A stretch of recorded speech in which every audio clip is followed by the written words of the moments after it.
Morning everyone, welcome to all fours e-learning classes. This is Zoology subject, session 15 of third chapter, body fluids and circulation. Now we'll discuss yesterday we have seen regarding the lymphatic system. Now circulatory pathways is now we'll discuss. Circulatory pathways and also the evolutionary phenomenon, circulatory pathway and evolutionary aspect of the vertebrates in terms of the circulatory system. So circulatory pathways. In this connection, first we learn the circulatory system is of two types. Circulatory system is of two types, that is the blood vascular system can be discussed under two headings. The two headings are considered to be one the closed type of circulatory system, closed type of circulatory system, and another is considered to be the open type. So the circulatory system, two types, closed type and open type. We have already discussed that the blood flow through certain blood vessels. You can see that in the case of the earthworm. In earthworm, the blood vessels are dorsal blood vessel, ventral blood vessel, subneural blood vessel, lateral esophageal, anterior loops, hearts. Likewise, the blood flow through only certain blood vessel. If the blood flow through only certain blood vessels and do not come out of the blood vessels and do not flow through the cavities or sinuses, which is named to be the closed type. This closed type of circulatory system where the blood flow through arteries, arterioles and the capillaries. Then capillaries, veins and the venules and veins. So this is how the blood flow through only certain blood vessels. Only blood vessels it is. That's what it is, closed type. Such closed type of circulatory system can be seen in examples such as in Annelida, except the leeches. Next, it is also seen in the case of cephalopoda of mollusca, the mollusca. Next, apart from that, we do see the closed type of circulatory system in the case of cephalochordata and fishes to mammals, what we discuss. I repeat, the closed type of circulatory system in the sense of the flow of blood through the blood vessels. In case of human beings, if you see, there are two aortic arches we see. One is a pulmonary trunk and another is a left systemic aortic arch. This left systemic aortic arch, which carries the pure blood from the left ventricle and runs forward, turns, bend and run below the vertebral column as a dorsal aorta, from which the various branches what innervates into different organs. For suppose in the case of the diaphragm, it is a phrenic artery. Next to the abdominal artery, iliac artery, femoral artery. Femoral artery goes to the femur. Spermatic artery, ovarian artery in the case of the females. Likewise, there are renal artery to the kidneys. Likewise, there are the different branches of blood vessels through which the blood flow, which is the closed type. This closed type of circulatory system seen in the case of Annelida for the first time. Closed type of circulatory system happened to be takes place in the case of the Annelida itself. Annelida is a phylum which includes Oligochaeta, Polychaeta, Oligochaeta and Hyoidinia. Hyoidinia includes leeches. Leeches are the members in which the open type of circulatory system is seen. That's the reason why Annelida accept leeches. Then cephalopoda. Among the molluscans, Arthropoda, mollusca, echinodermata, urochordata, they are all comes under the open type. But among the molluscans, the example, one of the classes, mollusca is classified into the classes. Mollusca is the phylum classified into Aplacophora, Monoplacophora, Polyplacophora, and the Gastropoda, Cephalopoda. Likewise are seen. In this connection, Cephalopoda is one of the class of molluscans where the closed type of circulatory system, the blood flow through only blood vessels. It doesn't mean that they don't have in the case of the open type we see the blood vessels are present, but blood enter into open cavities. But here the blood do not come out of the blood vessels. It does not enter into the cavities or sinuses. Hence it is named to be the closed type. So Cephalopoda, in the case of the mollusca, remaining all the classes of the mollusca are open type. Cephalochordata. Chordates are classified into Urochordata, Cephalochordata, Vertebrata, subphylums. In this Urochordata comes under the open type itself, and the Cephalochordata is of a closed type. Then vertebrates include Anatha, Gnathostomata, Anatha, jawless members, and the gnathostomes are jawed vertebrates. In the case of the cyclostomes, then the fishes, amphibians, reptiles, aves, and mammals, all are comes under the closed type of circulatory system. Now we'll go for the discussion of the open type of circulatory system. Open type of circulatory system includes the flow of the blood through open cavities. It doesn't mean that they don't have the heart. It doesn't mean that they have a blood vessels. They have a blood vessels, but that are releasing the blood into the sinuses, open cavities. You have already learned in the case of the first year cockroach, where we see the perineural sinuses, pericardial sinuses, perivisceral sinuses. What do you mean by that? The sinuses that encloses the nerve cord is perineural, that encloses the heart is pericardial, that encloses the visceral organs is a perivisceral. So in this connection, we learn the flow of the blood through sinuses or cavities is what referred to the open type of circulatory system. However, heart is present and blood vessels, but they do not have the capillaries. There is no continuity of the blood vessel to another arteries, arterioles, capillaries, venules, and veins. Such the capillaries network doesn't seen. So blood comes out of the blood vessels into the cavities or sinuses, which is what named to be the open type of circulatory system. This open type of circulatory system can be seen in the case of the examples under which the open type of circulatory system seen are Arthropoda,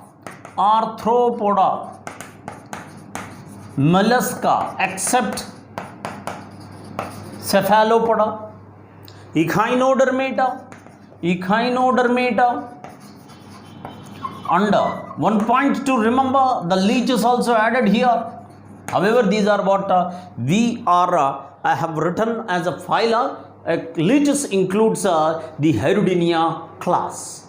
So leeches, Arthropoda, mollusca, Echinodermata, Urochordata are all what comes under open type of circulatory system, where the blood flow through the sinuses or cavities. That is what open type. And in the case of the arthropods, as the blood flow through the body cavity, however it is a xylem, it is filled with the blood, so it is named to be the hemocoel. This is a summary of the circulatory pathways in which what type of the circulatory system is seen, that is closed and open type.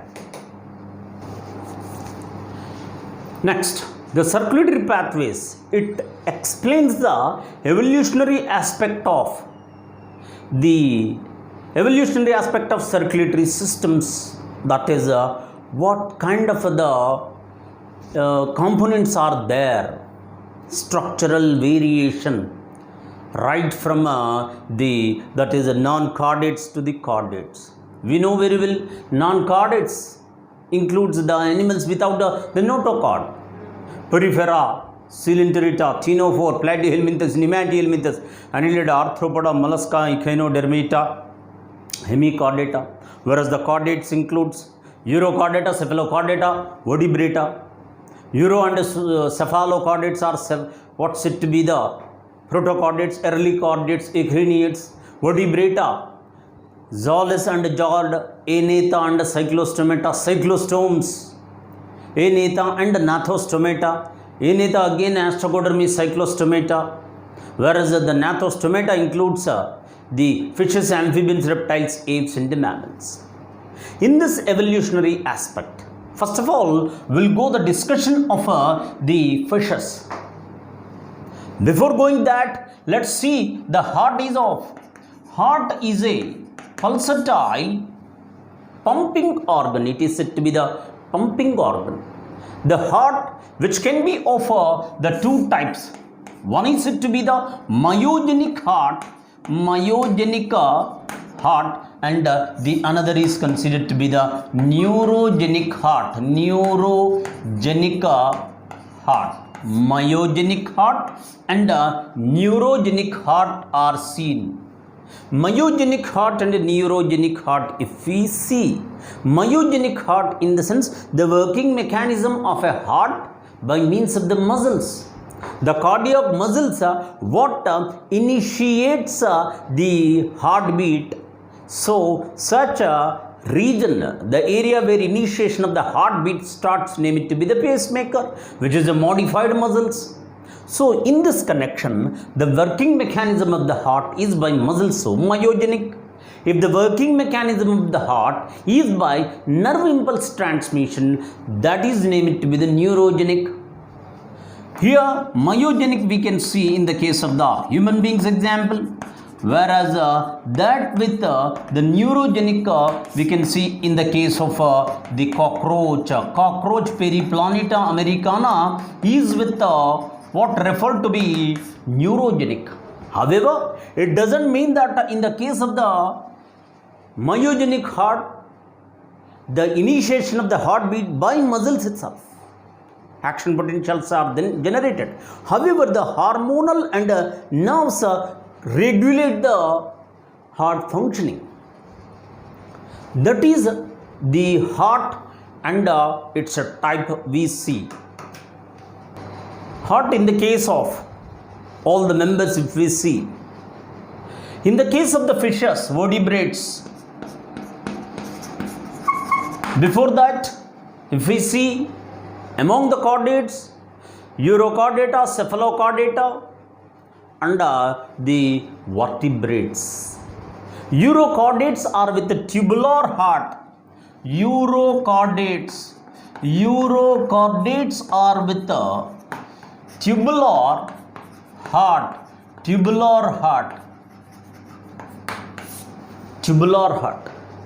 Where sometimes the blood flow from right side to left side and certain times left side to right side. Reversal flow of the blood what takes place in the case of the tubular heart of the urochordates. However, in the case of the cephalochordata, heart is absent.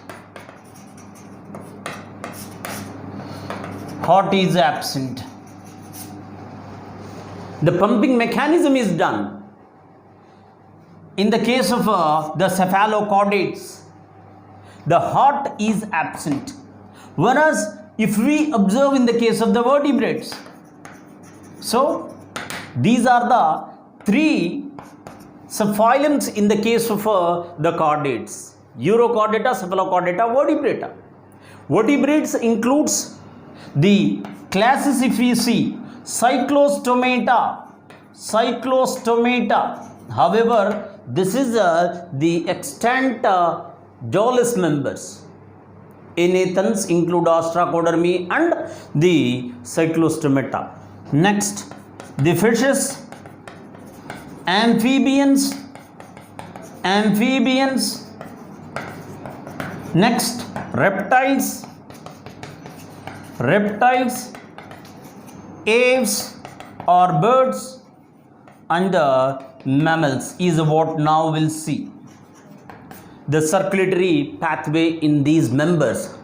So, cyclostomes are with the two-chambered heart, where one atria and one ventricle is seen. And the case with the fishes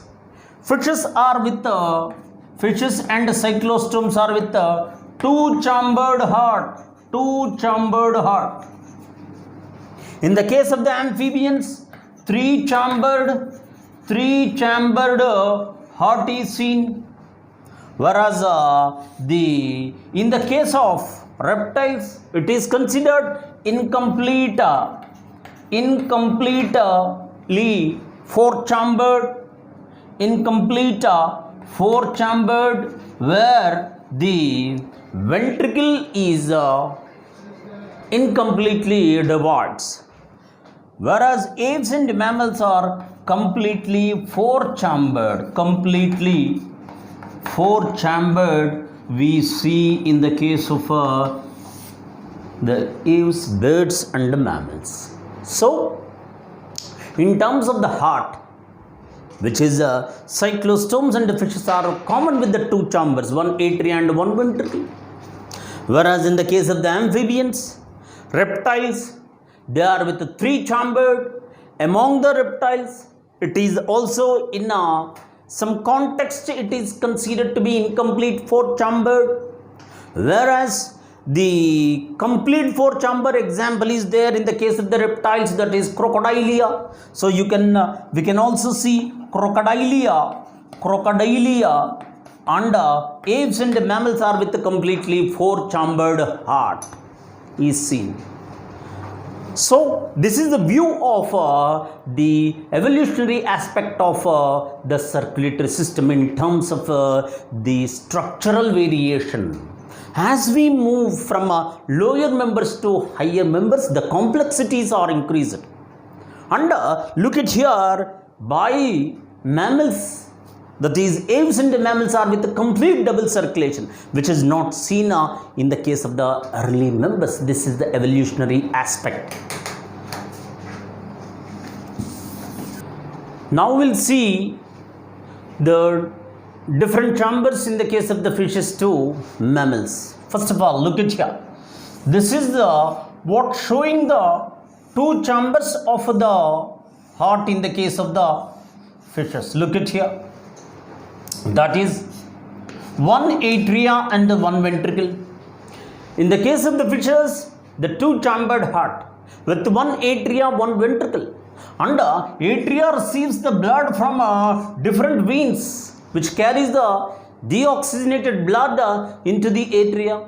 From atria, it is pumped to the ventricles. So two-chambered atria, one ventricle, one atria, one ventricle.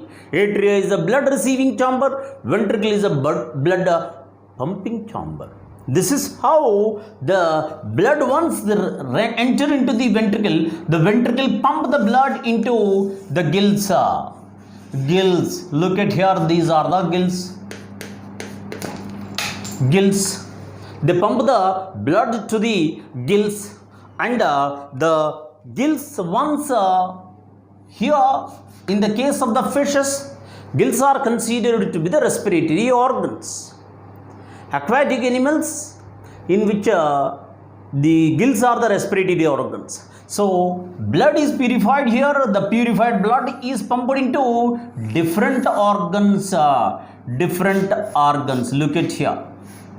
These are the different organs. So the purified blood once pumped the organs, from organs the impure blood is pumped to the again to the heart, that is into the atria.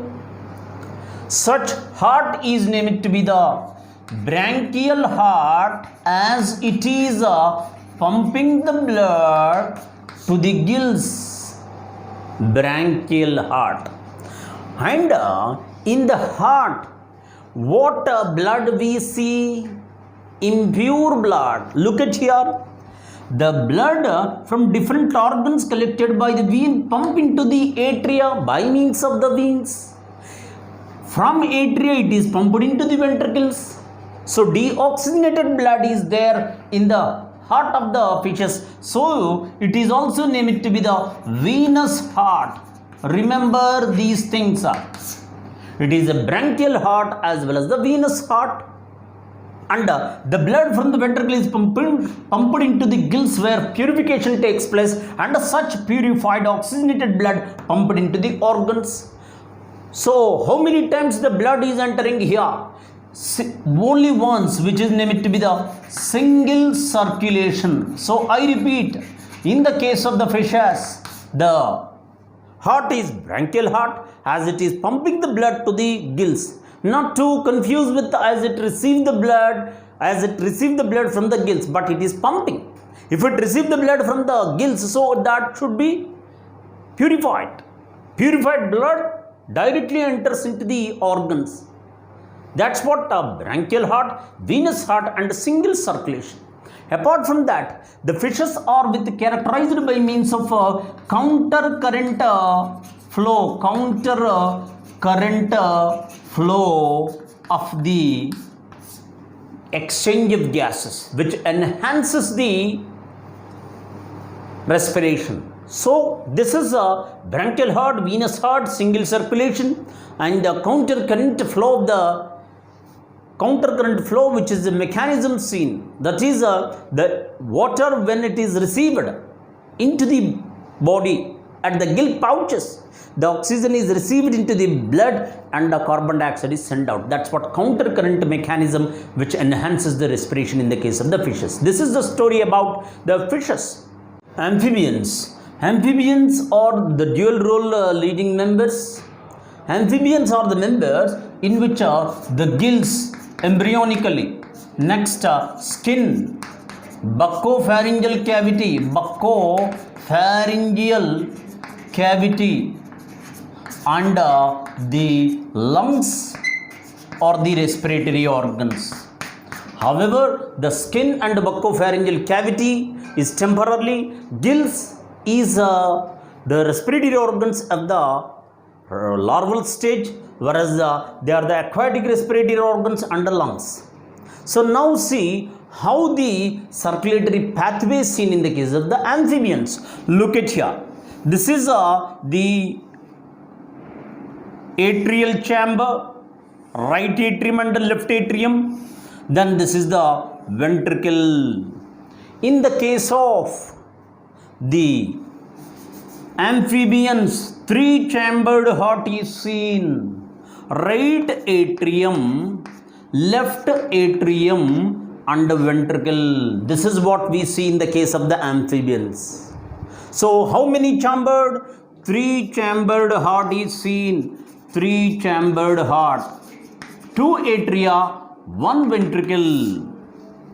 Next, apart from that, in the case of the amphibians, sinus venusus and the Truncus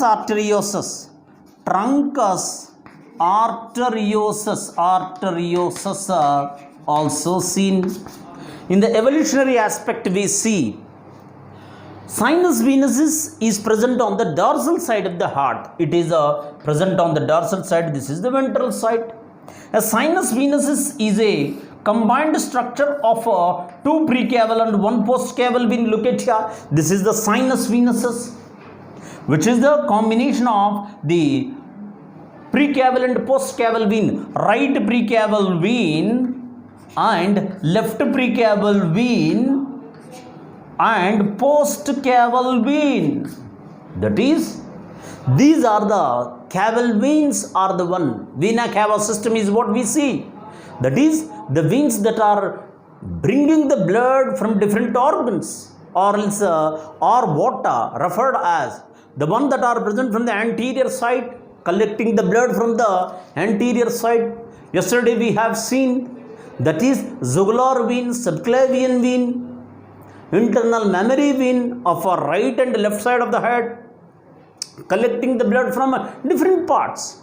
In the same way from posterior side, from kidneys, gonads, abdomen region, forelimbs, hind limbs, urinary bladder. Likewise, all the parts, the blood brought about by precaval vein, postcaval vein. Pre in the sense anterior, post in the sense posterior. These two are combined to form a sinus venusus. The sinus venusus opens into the right atrium. Generally, the deoxygenated blood reach into the right atrium, whereas left atrium receives the O2 blood, oxygenated blood from lungs or gills, skin and buccopharyngeal cavity. However, that is, they temporarily perform the respiration with these two, whereas gills at the larval stage. As an evolutionary mode from aquatic to terrestrial medium, the gills transformed to form the pulmonary sacs as a lungs in the adult member, where they undergo the metamorphosis to form the lungs. So, the heart is of two chambers, two atria and one ventricle, right atrium, left atrium. Right atrium receives the deoxygenated blood from the two precaval and one postcaval vein, which are joined together form sinus venusus. Left atrium receives the oxygenated blood. This blood gets mixed in the ventricle. From ventricle there originate a structure, name it to be on the ventral side, we find the Truncus Arteriosus.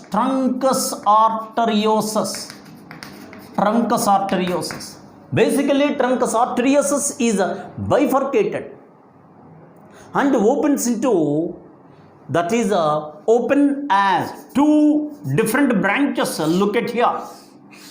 It is, for convenience, I have extended here. It's not that big, don't misunderstand. So this Truncus Arteriosus, which is bifurcated and again divided into three branches. The three branches are right and the left side. That is the carotid, systemica and pulmocutaneous. I repeat, each branch is divided into one. The carotid, two, the systemica, three, pulmocutaneous. So, these are paired manner, right carotid, left carotid, right systemic, left systemic, right pulmocutaneous, left pulmocutaneous. So, these are what considered to be the aortic arches, which are pumping the blood to different parts, which is nothing but the mixed blood. Why? There is no partition in the ventricle among the amphibians. So dorsally it is with the sinus venusus, which is the combination of two precaval and one postcaval. Then the right atrium into which the sinus venusus open, left atrium receive the oxygenated blood from the lungs, that are what entered into the ventricle, where it get mixed. From ventricle there originates the Truncus Arteriosus, which is furtherly bifurcated. Each side it is with a pair of systemic, pair of carotid, pair of pulmocutaneous. So right pulmocutaneous, left, right systemic, left systemic, right carotid, left carotid. This is how it supplies the mixed blood to different parts. That's the evolutionary aspect. So in this connection, the heart of the amphibians are with the three chambers with the three pairs of aortic arches. That is to be seen. Next, in the case of the reptiles, if we see, in the case of reptiles, the reptiles are considered to be the most successful terrestrial vertebrates.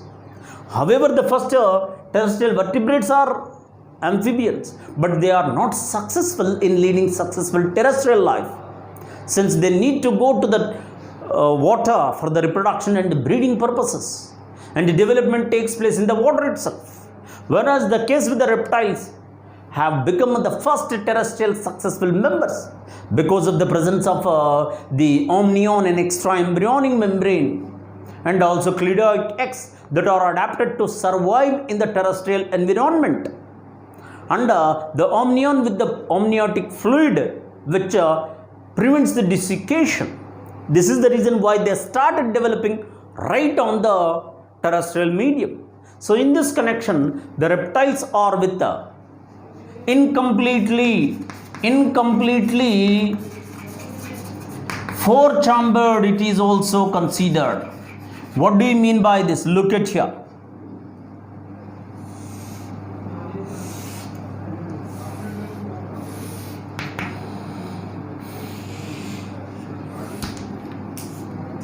There is a partition for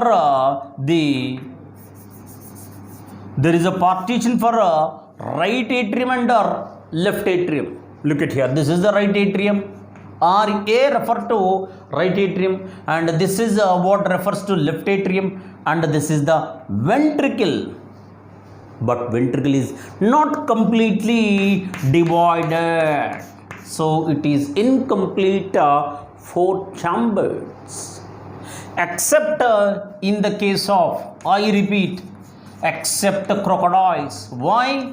In crocodiles, completely divided ventricle is existing, and apart from that, in the case of the reptiles, the sinus venusus is present. Sinus venusus is present, but the Truncus Arteriosus is absent. Truncus Arteriosus is absent. The point to remember one thing is the presence of the Truncus Arteriosus is the inability of the aortic arches directly originating from the ventricle is what compensated by presence of the Truncus Arteriosus. Look at here. The aortic arches are originating from the later part of the Truncus Arteriosus, whereas here if you see the left systemic aortic arch and the right systemic aortic arch originate from the ventricle itself, and the pulmonary aortic trunk is also originate. This is what absence of Truncus Arteriosus in the case of the reptiles. That is, in the case of the reptiles, the aortic arches directly originate, start or arise from the ventricle. This is the reason why they are without the Truncus Arteriosus. And here, three incompletely four chambered, except the crocodiles. Crocodiles are with the four chambers. Right atrium, left atrium, two chambers. Ventricle is incompletely divided, and sinus venusus is present naturally. Sinus venusus, pre-caval, one post-caval is what bringing the blood to the right atrium. Definitely veins are present, but the thing is whether they are joined to form the sinus venusus or not. In case of human beings also, two pre-caval vein, one post-caval vein is present, but sinus venusus is absent. What do you mean by this? You mean that pre-caval and one post-caval vein are what joined together forming the triangular sinus venusus, which is seen here. But as the aortic arch started originating from the ventricle, so Truncus Arteriosus is absent. So incompletely four chambered heart plus three aortic arches. Three aortic arches are present. Three aortic arches, which means here two systemic arches, and one pulmonary, 2 plus 1, 3. Whereas here, three pairs of aortic arches, paired carotid, paired systemic, paired pulmocutaneous. Here, paired systemic, one pulmonary aortic arch.